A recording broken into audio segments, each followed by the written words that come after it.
Welcome to Advanced Clinical Psychopharmacology, where we explore the intricate relationship between molecular mechanisms and clinical outcomes. This video is designed for healthcare professionals seeking a deeper understanding of how psychotropic medications work across the dose-response spectrum. We'll journey through the foundational principles, highlight key clinical pearls, and provide practical insights for managing complex psychiatric cases. Whether you're a psychiatrist, pharmacist, or advanced practitioner, this guide will help you bridge the gap between theory and practice, empowering you to make informed, precise decisions for your patients.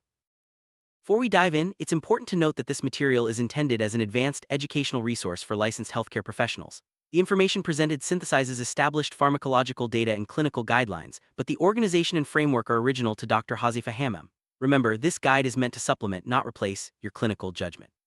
Always verify current dosing and safety information with official sources, especially when dealing with new or less commonly used medications. Medicine is a constantly evolving science. While every effort has been made to ensure accuracy, changes in guidelines and drug approvals occur frequently. The author and publisher assume no liability for any outcomes related to the use of this information. It is your responsibility as a clinician to verify all dosing, contraindications, and warnings before prescribing. This guide is a tool to enhance your expertise, not a substitute for professional judgment or regulatory consultation. Dr. Hozayfa Hammam is a clinical psychopharmacologist and MSc researcher specializing in the molecular mechanisms of psychotropic agents.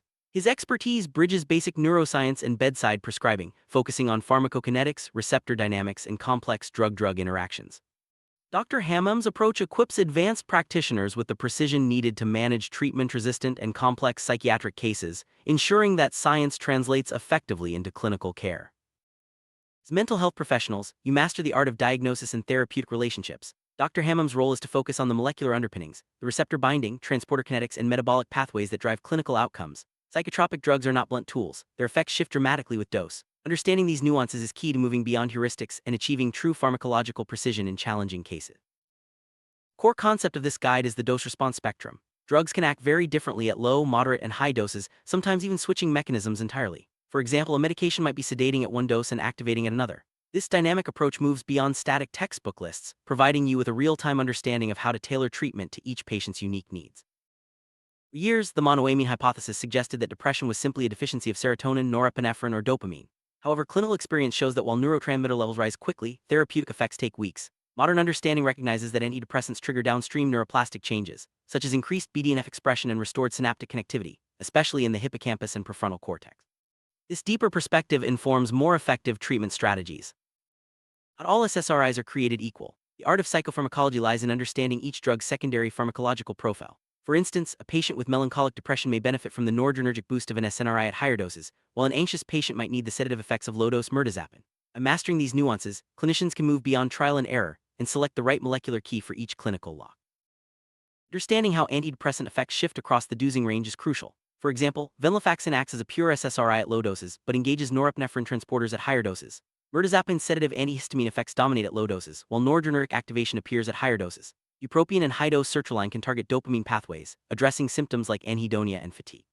These insights help clinicians rationally select and adjust medications.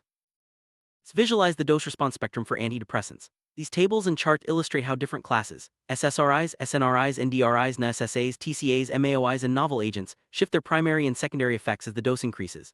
This dynamic approach enables you to anticipate changes in efficacy and side effect profiles, optimizing treatment for each patient's evolving needs. SSRIs and SNRIs are often first-line treatments, but their clinical impact varies with dose. For example, Venlafaxine's noradrenergic effects only emerge at moderate to high doses, while SSRIs like fluoxetine maintain a consistent serotonergic profile. Understanding these differences helps you select the right agent and adjust dosing to match the patient's symptom profile and treatment goals. DRIs like bupropion and certain novel antidepressants offer unique benefits, especially for patients with fatigue or anhedonia. These agents engage dopamine pathways at higher doses, providing an energizing effect that can be crucial for specific depressive presentations. Visualizing their dose response helps clinicians maximize efficacy while minimizing risks.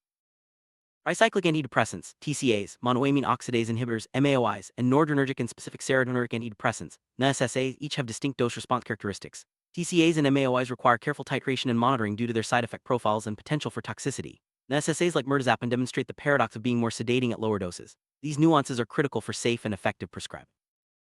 Let's highlight some practical pearls. Mirtazapine is often more sedating at lower doses due to antihistamine effects, while higher doses activate noradrenergic pathways, reducing sedation. Fluoxetine's long half-life means it essentially tapers itself, minimizing discontinuation syndrome but requiring a long washout before starting MAOIs. Eupropion's seizure risk is dose-dependent, with extended-release formulations offering greater safety. These insights can guide safer, more effective prescribing. Bipolar disorder requires agents that can treat mania, depression, and prevent recurrence. Unlike many psychotropics, mood stabilizers often demand rigorous therapeutic drug monitoring. Lithium, for example, has a narrow therapeutic index, meaning the difference between effective and toxic doses is small. Understanding and respecting these ranges is essential for patient safety and optimal outcomes. For drugs like lithium, the therapeutic window is narrow. Serum levels must be monitored closely to avoid toxicity. Some patients stabilize at lower levels while others need higher concentrations. The key is to treat the patient's clinical state, using serum levels as a safety guardrail rather than chasing arbitrary numbers. This approach ensures both efficacy and safety. Mood stabilizers differ in how quickly they can be titrated. Lamotrigine, for example, requires a slow, deliberate titration to prevent severe skin reactions like Stevens-Johnson syndrome. In contrast, valproate can be rapidly loaded for acute mania. Knowing which agents are loadable and which require patience is central to effective management of bipolar disorder. Visual aids help clarify the dose-response relationships for mood stabilizers like lithium and anticonvulsants. These charts highlight the importance of therapeutic drug monitoring and careful titration, especially when managing acute versus maintenance phases of bipolar disorder. By understanding these visuals, clinicians can optimize both safety and efficacy.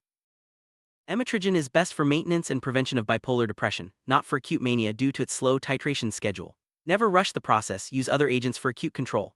For lithium, always prioritize the patient's clinical response over strict adherence to serum levels, using lab values as a safety net rather than the sole guide for dosing. The efficacy of antipsychotics centers on dopamine D2 receptor occupancy. PET studies show that less than 60–65% occupancy is often insufficient, while 65–80% is optimal. Above 80%, the risk of extrapyramidal symptoms and hyperprolactinemia rises sharply. First-generation antipsychotics are tight binders, making it easy to overshoot, while second-generation agents have lower affinity and additional serotonin blockade, reducing side effect risk. First-generation antipsychotics, FGAs, tightly bind to D2 receptors, increasing the risk of motor side effects if dosing is not carefully managed. Second-generation antipsychotics, SGAs, or atypicals, have a lower D2 affinity and potent 5-HT2A antagonism, which helps mitigate extrapyramidal symptoms. This distinction is crucial for selecting the right agent and dose for each patient. Some antipsychotics defy simple categorization. Quetiapine, for example, acts as a sedative at low doses, an antidepressant at moderate doses, and an antipsychotic only at high doses.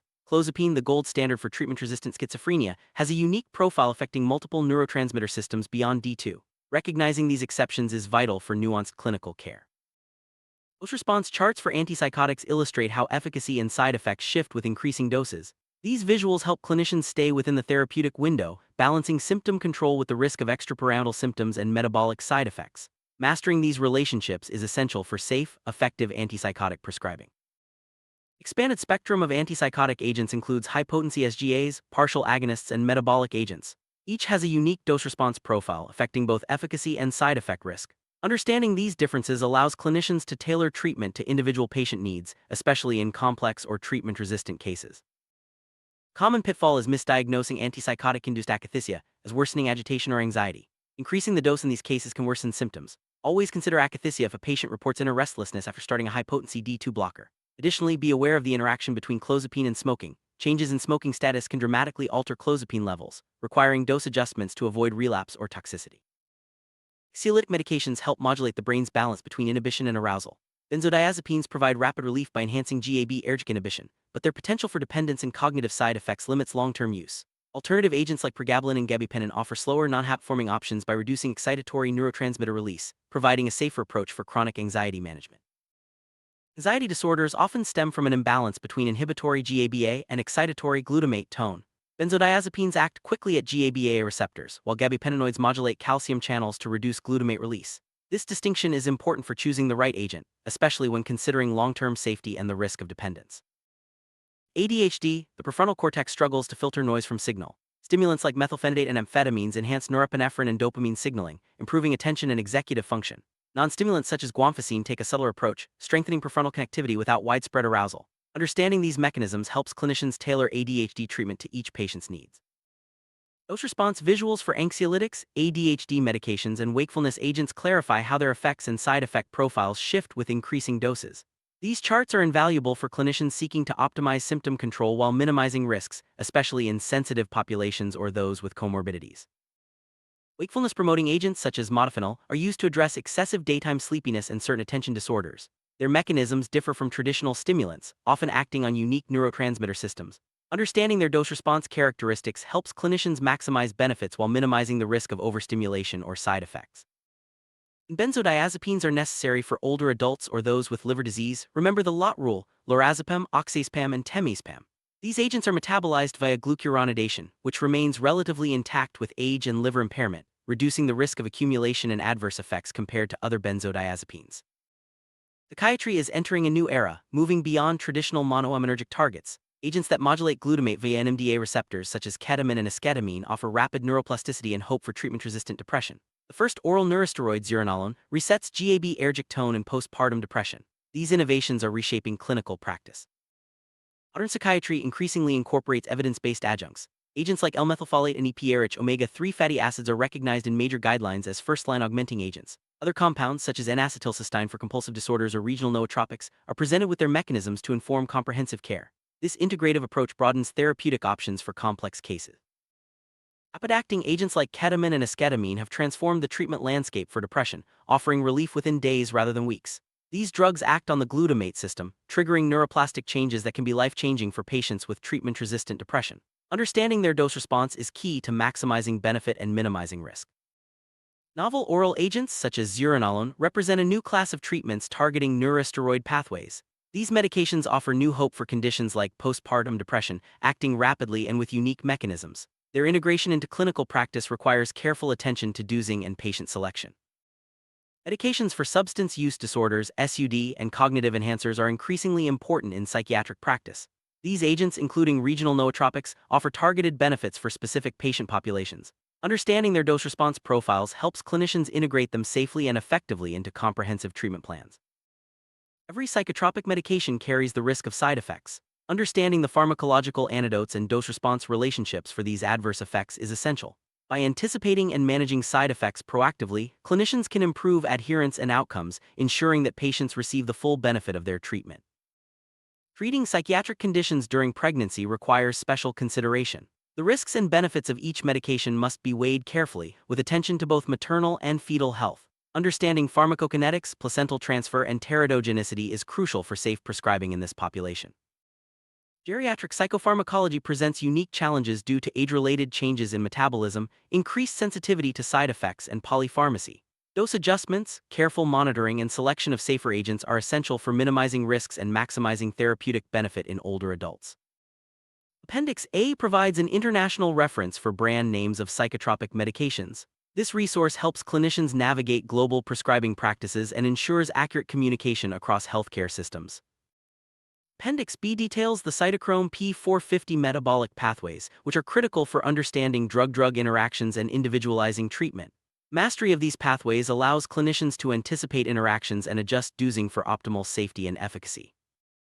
Appendix C compiles key references and clinical guidelines that underpin the recommendations in this guide. Staying current with these resources ensures that your practice remains evidence-based and aligned with the latest standards in psychopharmacology.